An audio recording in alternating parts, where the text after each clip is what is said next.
കൊല്ലം Mayyanad higher secondary സ്കൂളിൽ ഒരു ദളിത് വിദ്യാർത്ഥിനി ലിപ്സ്റ്റിക് തേച്ചു എന്ന് പറഞ്ഞിട്ട് അധ്യാപിക ക്ലാസ്സിൽ വെച്ചിട്ട് അവളെ ഒരു പ്രോസ്റ്റിറ്റ്യൂട്ടിനെ പോലെ ഡീഫമേഷൻ ചെയ്ത് സംസാരിച്ചു. ഒരു കൊച്ചു പെൺകുട്ടിയെ നിങ്ങൾ ആലോചിച്ച് നോക്കണം. ജീവിതം എന്തെന്ന് അറിയാത്ത പഠിക്കാനായിട്ട് സ്കൂളിൽ വരുന്ന ഒരു കൊച്ചു പെൺകുട്ടിയെ ഒരു പ്രോസ്റ്റിറ്റ്യൂട്ടിനെ പോലെ ഒരു ക്ലാസ് റൂമിൽ മറ്റ് 40ഓളം കുട്ടികൾക്ക് മുന്നിൽ വെച്ച് വിചാരണ ചെയ്തു. അവളുടെ മുഖം പിടിച്ച് ഭിത്തിയിൽ ഉരച്ചു. അവൾ ആ അപമാനിതയായ ക്ലാസ് റൂമിൽ നിന്ന് ഇറങ്ങിപ്പോയി നേരെ പോയി തൂങ്ങി മരിക്കുകയാണ് ചെയ്തത്. ഇപ്പൊ ഒരു 4 മാസമായിട്ടുള്ള സംഭവം നടന്നിട്ട് പിറ്റേ ദിവസം അവളുടെ അടക്കമായിരുന്നു. ആ അടക്കത്തിന് പോയപ്പോ അവളുടെ അച്ഛനും അമ്മയും ആ ചുറ്റുവട്ടത്തെ വീടുകളിലുള്ള 5-6 പട്ടികജാതി കുടുംബങ്ങൾ മാത്രം ആ അടക്കത്തിന് വന്നിരിക്കുന്നതാണ്. അവൾ ആ 10ാം ക്ലാസ് വരെ പഠിച്ച ആ ഗവൺമെന്റ് സ്കൂളിലെ ഒരു അധ്യാപകരോ അവളുടെ സുഹൃത്തുക്കളോ അവളുടെ സുഹൃത്തുക്കളുടെ പേരൻസോ PTA എന്തിന് അവളുടെ ക്ലാസ് ടീച്ചർ പോലും ആ ശവമടക്കിന് വന്നില്ല എന്നുള്ളതാണ്. അവനെ അവിടുത്തെ നായമാരായിട്ടുള്ള മറ്റു ഉദ്യോഗസ്ഥര്, കാരണം ഗവർണറുടെ അവിടെ അറിയാലോ, അവർ പട്ടികജാതിക്കാരെ തൂക്കാനും തുടയ്ക്കാനും മാത്രമേ അവർ ഉപയോഗിക്കുള്ളൂ. ബാക്കിയെല്ലാം പാരമ്പര്യമായിട്ട് നായമാരെ കൈകാര്യം ചെയ്യുന്ന പോസ്റ്റുകളെ അവിടെയുള്ളൂ. അത് അന്നും ഇന്നും അങ്ങനെ തന്നെയാണ്. അവിടെ ഒരു ക്ലറിക്കൽ പോസ്റ്റിൽ പോലും ഒരു പട്ടികജാതിക്കാരൻ ഇരിക്കുന്നില്ല എന്നുള്ളത്. അവർക്ക് ഒരു അജണ്ടയുണ്ട്. അവർ പറയും നിങ്ങൾ ഫയൽ തൊടുന്ന ഒരു ജോലി നിങ്ങളെ ഏൽപ്പിക്കത്തില്ല എന്ന് അവർ പറഞ്ഞിട്ടുണ്ട്. അപ്പൊ ആ തോട്ടം നനയ്ക്കുന്ന ആ ആദിവാസി യുവാവിനെ അവിടുത്തെ 2-3 ഉദ്യോഗസ്ഥർ ചേർന്ന് മർദ്ദിച്ചു. എന്റെ അറിവില് കഴിഞ്ഞ ഒരു 7 വർഷത്തിനിടയിൽ 15 വയസ്സും 16 വയസ്സുള്ള സ്കൂൾ വിദ്യാർത്ഥികൾ 10ലും +1 പഠിക്കുന്ന 22 കുഞ്ഞുങ്ങൾ കാസർഗോഡ് തൊട്ട് തിരുവനന്തപുരം വരെ ആത്മഹത്യ ചെയ്തിട്ടുണ്ടെന്നുള്ളതാണ്. അതില് എനിക്ക് ഏറ്റവും ഭീകരമായിട്ട് തോന്നിയിട്ടുള്ളത് കൊല്ലം മയ്യനാട് ഹയർ സെക്കൻഡറി സ്കൂളിൽ ഒരു ദളിത് വിദ്യാർത്ഥിനി ലിപ്സ്റ്റിക് തേച്ചു എന്ന് പറഞ്ഞിട്ട് അധ്യാപിക ക്ലാസ്സിൽ വെച്ചിട്ട് അവളെ ഒരു പ്രോസ്റ്റിറ്റ്യൂട്ടിനെ പോലെ ഡീഫമേഷൻ ചെയ്ത് സംസാരിച്ചു. ഒരു കൊച്ചു പെൺകുട്ടിയെ നിങ്ങൾ ആലോചിച്ച് നോക്കണം. ജീവിതം എന്തെന്ന് അറിയാത്ത പഠിക്കാനായിട്ട് സ്കൂളിൽ വരുന്ന ഒരു കൊച്ചു പെൺകുട്ടിയെ ഒരു പ്രോസ്റ്റിറ്റ്യൂട്ടിനെ പോലെ ഒരു ക്ലാസ് റൂമിൽ മറ്റ് 40ഓളം കുട്ടികൾക്ക് മുന്നിൽ വെച്ച് വിചാരണ ചെയ്തു. അവളുടെ മുഖം പിടിച്ച് ഭിത്തിയിൽ ഉരച്ചു.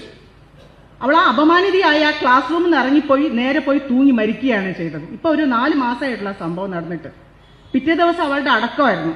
ആ അടക്കത്തിന് പോയപ്പോ അവളുടെ അച്ഛനും അമ്മയും ആ ചുറ്റുവട്ടത്തെ വീടുകളിലുള്ള 5-6 പട്ടികജാതി കുടുംബങ്ങൾ മാത്രം ആ അടക്കത്തിന് വന്നിരിക്കുന്നതാണ്.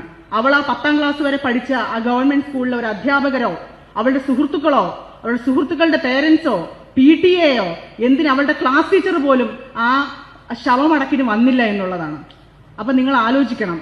ഇത് 22ാമത്തെ കൊല്ലം. ഇത് മാത്രമൊന്നുമല്ല, പൂയപ്പള്ളിയിൽ കുട്ടമ്പിള്ള ഒരു ഗവൺമെന്റ് സ്കൂളുണ്ട്. അവിടെ നമ്മുടെ ഒരു ചെവി കേൾക്കാത്ത കുഞ്ഞിനെ ക്ലാസ് ടീച്ചർ, അവൾക്ക് കുറച്ച് കേൾവി കുറവാണ്, അവൾ അധിക്ഷേപിച്ചിട്ട് ഓടി വന്ന കിണറ്റിലേക്ക് ചാടുകയാണ് ചെയ്തത്. അത് ആ സംഭവം നടന്നിട്ട് ഇപ്പോൾ ഒരു 8 മാസം ആ സംഭവം നടന്നിട്ട്. നേമത്തെ ഒരു സ്കൂളിൽ നമ്മുടെ ഒരു പെങ്കൊച്ച് സൂയിസൈഡ് ചെയ്തു. അന്ന് ടീച്ചറെ എല്ലാവരും പ്രതിക്കൂട്ടിലാക്കി ടീച്ചറുടെ പേരെഴുതി വെച്ചാൽ പോലും നിങ്ങൾ ആലോചിക്കണം, ഒരു നടപടിയും ഇവിടെ ഉണ്ടാകത്തില്ല. ഇവിടുത്തെ പൊളിറ്റിക്സും ഇവിടുത്തെ അധ്യാപക സംഘടനകളെല്ലാം ഈ കേസുകളെല്ലാം ഒതുക്കി പോകുന്നത് കൊണ്ടാണ് ഒരു മാധ്യമങ്ങളിൽ പോലും ഇതൊരു വാർത്തയായിട്ട് വരാത്തെന്നുള്ളതാണ്. നമുക്കറിയാം, നമ്മളൊക്കെ ഒരു വിഷയത്തിൽ ഇടപെടുന്ന സമയത്ത് ഇത് നടപടി ഉണ്ടാവുമോ എന്നുള്ളത് നമുക്ക് അറിയാനായിട്ട് സാധിക്കും. പക്ഷെ അങ്ങനെ ഇപ്പം ഉദാഹരണത്തിന് ഞാൻ പറയാം, ഇപ്പൊ രാജ്ഭവനില് ഗവർണറുടെ അവിടെ ഒരു ആദിവാസി യുവാവ് ജോലി ചെയ്തുകൊണ്ടിരുന്നു. അപ്പൊ അവനെ അവിടുത്തെ നായമാരായിട്ടുള്ള മറ്റു ഉദ്യോഗസ്ഥര്, കാരണം ഗവർണറുടെ അവിടെ അറിയാലോ, അവർ പട്ടികജാതിക്കാരെ തൂക്കാനും തുടയ്ക്കാനും മാത്രമേ അവർ ഉപയോഗിക്കുള്ളൂ. ബാക്കിയെല്ലാം പാരമ്പര്യമായിട്ട് നായമാരെ കൈകാര്യം ചെയ്യുന്ന പോസ്റ്റുകളെ അവിടെയുള്ളൂ. അത് അന്നും ഇന്നും അങ്ങനെ തന്നെയാണ്. അവിടെ ഒരു ക്ലറിക്കൽ പോസ്റ്റിൽ പോലും ഒരു പട്ടികജാതിക്കാരൻ ഇരിക്കുന്നില്ല എന്നുള്ളത്. അവർക്ക് ഒരു അജണ്ടയുണ്ട്. അവർ പറയും നിങ്ങൾ ഫയൽ തൊടുന്ന ഒരു ജോലി നിങ്ങളെ ഏൽപ്പിക്കത്തില്ല എന്ന് അവർ പറഞ്ഞിട്ടുണ്ട്. അപ്പൊ ആ തോട്ടം നനയ്ക്കുന്ന ആ ആദിവാസി യുവാവിനെ അവിടുത്തെ 2-3 ഉദ്യോഗസ്ഥർ ചേർന്ന് മർദ്ദിച്ചു. അതിന് റീസൺ ഉണ്ട്. ഗവർണർക്ക് കൊടുക്കുന്ന പച്ചക്കറിയിൽ അവർ ഒരു വിഷം, ഒരു പ്രോഡക്റ്റ് അവർ തെളിച്ചു. അപ്പോൾ ആ ആദിവാസി വിതിരെന്ന് വരുന്നവനാണ്. അപ്പൊ അവൻ പറഞ്ഞു, ഞങ്ങൾ ആരും ഇത് തെളിക്കാറില്ല, ഞങ്ങൾ നാച്ചുറൽ വളമാണ് ചെയ്യുന്നത്, ഇത് തെളിച്ചാൽ മരണം വരെ സംഭവിക്കാം, അത് സ്പെഷ്യൽ ബ്രാഞ്ച് അറിയും എന്നുള്ളത് കൊണ്ട് അവന് മർദ്ദിച്ച ശേഷം പിന്നീട് അവൻ ഹോസ്പിറ്റലിൽ അഡ്മിറ്റായി. 1 മാസം കഴിഞ്ഞപ്പോൾ ആശുപത്രിയിൽ നിന്ന് തന്നെ മരിക്കുകയാണ് ചെയ്തത്. അപ്പൊ നമ്മൾ ഈ വിഷയം ഉയർത്തിക്കൊണ്ട് വന്നപ്പോൾ ഞാനിത് ആദ്യം ഒരു ഫേസ്ബുക്ക് പോസ്റ്റ് ഇട്ടാണ് പുറത്തറിയിച്ചത്. അപ്പൊ തന്നെ എന്ത് ചെയ്തു, മുഖ്യമന്ത്രിയുടെ ഓഫീസിൽ നിന്ന് കന്റോൺമെന്റ് ACPക്ക് ഒരു കോള് പോയി, നിങ്ങൾ അടിയന്തരമായിട്ട് കേസെടുത്ത് അത് നടപ്പിലാക്കണം എന്നുള്ളത്. കേസെടുക്കും. പക്ഷെ നിങ്ങൾ ആലോചിക്കണം, നിതിൻ രാജ് മരിച്ചിട്ട് അങ്ങനത്തെ ഒരു കോള് അല്ലെ അങ്ങനത്തെ ഒരു ചർച്ച മുഖ്യമന്ത്രി പിണറായി വിജയന്റെ മണ്ഡലത്തിൽ അങ്ങനത്തെ ഒരു കൊലപാതകം നടന്നിട്ട്, അത് കൊലപാതകം തന്നെയാണ്. കാരണം ഈ 3 മാസത്തെ ക്യാമറ, അതിന്റെ ബാക്കി വിഷ്വൽസ് അവരിപ്പോ നശിപ്പിക്കും. പോലീസുകാരെ നമ്മളെ തെറ്റിദ്ധരിപ്പിക്കുന്ന രീതിയിൽ ഒരു ചെറിയ കഷണം വീഡിയോ വിഷ്വൽസ് മാത്രം ഇട്ടിട്ട് പൊതുസമൂഹത്തെ തെറ്റിദ്ധരിപ്പിക്കുകയാണ്. അപ്പൊ അതുകൊണ്ട് അത് അങ്ങനെ സംഭവിക്കാൻ സാധ്യതയുണ്ട്. അപ്പൊ ഇത് കൃത്യമായിട്ട് നമുക്ക് തുടക്കത്തിലേ അറിയാം, അല്ലെങ്കിൽ എപ്പോഴേ പ്രതികളെ അറസ്റ്റ് ചെയ്യേണ്ട സമയങ്ങൾ, ഇത്രയും ജീവിക്കുന്ന തെളിവുകൾ ഉണ്ടായിട്ടും, ഇത്രയും ആ കെട്ടിടത്തിൽ ഇത്രയും CCTV ക്യാമറകൾ ഉണ്ടായിട്ടും ഒരു വിഷ്വൽസ് പോലും, അവൻ ചാടുന്ന ഒരു വിഷ്വൽസ് നമ്മൾ കണ്ടോ? അവനെ വീഴുന്ന ഒരു വിഷ്വൽസ് കണ്ടോ? അവനെ എടുത്ത് ആശുപത്രിയിൽ കൊണ്ടുപോകുന്ന ഒരു വിഷ്വൽസ് നമ്മൾ കണ്ടോ? ഇല്ല. 2.5 മണിക്കൂർ അവിടെ കിടത്തി എന്നാണ് പറയുന്നത്. ആ 2.5 മണിക്കൂറിന് ശേഷമാണ് അവൻ ആശുപത്രിയിൽ എത്തിക്കുന്നത്. അപ്പൊ നമ്മൾ ആലോചിക്കണം ഇത് എന്തുമാത്രം ക്രൂരതയായിട്ട് ഉള്ള കാര്യമാണെന്നുള്ളത്. ഈ 2013 ഞാനൊരു ദിവസം ഈ ഞാറനീലി, നമുക്കൊരു ഇന്ത്യയിലെ ഏക പട്ടികവർഗ CBSE MRS ആണ് ഞാറനീലിയിലുള്ളത്. ഇന്ത്യയിലെ ഏക പട്ടികവർഗ CBSE MRS. അവിടെ ഒരു പ്രിൻസിപ്പൽ ഉണ്ടായിരുന്നു, ഷാനിമോൾ. അപ്പം ഈ പേരൻസ് എന്നെ വിളിച്ചിട്ട് രാത്രി വിളിച്ചിട്ട് പറയുകയാണ് 2 പെൺകുട്ടികൾ സൂയിസൈഡ് അറ്റംപ്റ്റ് ചെയ്തു എന്ന്. അപ്പം ഞാനിവിടെ തിരുവനന്തപുരം റൂറൽ SP അറിയിക്കുകയാണ്. സാറിനെ അറിയിച്ചിട്ടാകുമ്പോൾ സാർ പറഞ്ഞു ശരി ഞാൻ പറഞ്ഞു സാറേ എനിക്ക് അങ്ങോട്ട് പോകണം എന്ന് പറഞ്ഞു. അപ്പം ഇവിടുന്ന് ഞങ്ങളൊരു പോലീസ് ജീപ്പിൽ ഞങ്ങൾ വനിതാ CI ആയിട്ട് ഞങ്ങൾ ഞാറനീലിക്ക് പോയി. രാത്രി അവിടെ എത്തി. പാലോട് CIയും കൂടെ ഞങ്ങളുടെ കൂടെ ജോയിൻ ചെയ്തു. അവിടുന്ന് ഒരു വലിയ ഹാളുണ്ട്. ആ ഹാളിന്റെ അകത്ത് 430ഓളം കുട്ടികളെ മാത്രം ഇരുത്തി, ടീച്ചേഴ്സിനെയും മറ്റ് അനധ്യാപകരെയൊക്കെ പുറത്താക്കി.